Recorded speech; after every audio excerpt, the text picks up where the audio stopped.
أن الشخص ينفق ربما ملايين أو آلاف ومع ذلك الله لا زال يعطيه.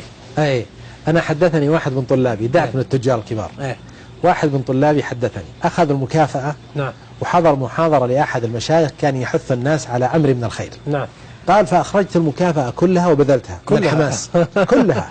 لا إله إلا الله. يقول فرجعت إلى البيت لما أوقفت السيارة إذا بشايب من الجيران في الشارع يمشي يبحث عن أحد أبنائه. نعم. فقال لي ما رأيت فلان؟ قلت لا والله ما رأيته. قال عندك شغل يا وليدي؟ قلت لا والله ما عندي، مرني. قال ودي توصلني المكان قريب.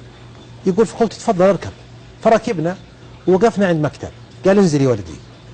يقول أنا ظننت أنه يريد يستعين بي في النزول وكذا. يقول فدخلنا إذا هي مكتب عقاري. قال تمم البيعة. أيوه. وترى فلان هذا شريك في السعي. لا إله إلا الله. أي والله. يقول أنا قلت عمي ترى أنا جايبك بس ترى يوصله بس أوصله.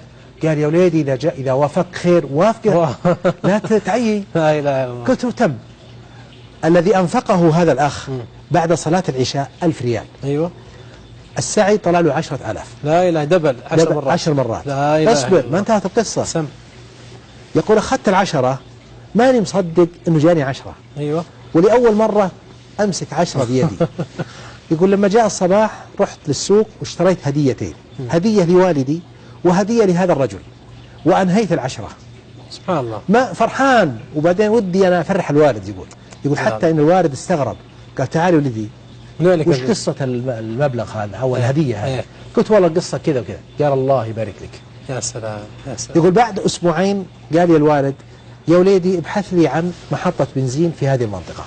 قلت له أبشر. يقول فذهبت وأنا أريد يعني خدمة الوالد. والله ما فكرت في شيء من الدنيا. أيوة. يقول فوجدت له 4 مواقع فجئت إليه وقلت في 4 مواقع، موقع كذا وكذا وكذا وهذا ميزته كذا وهذا ميزته.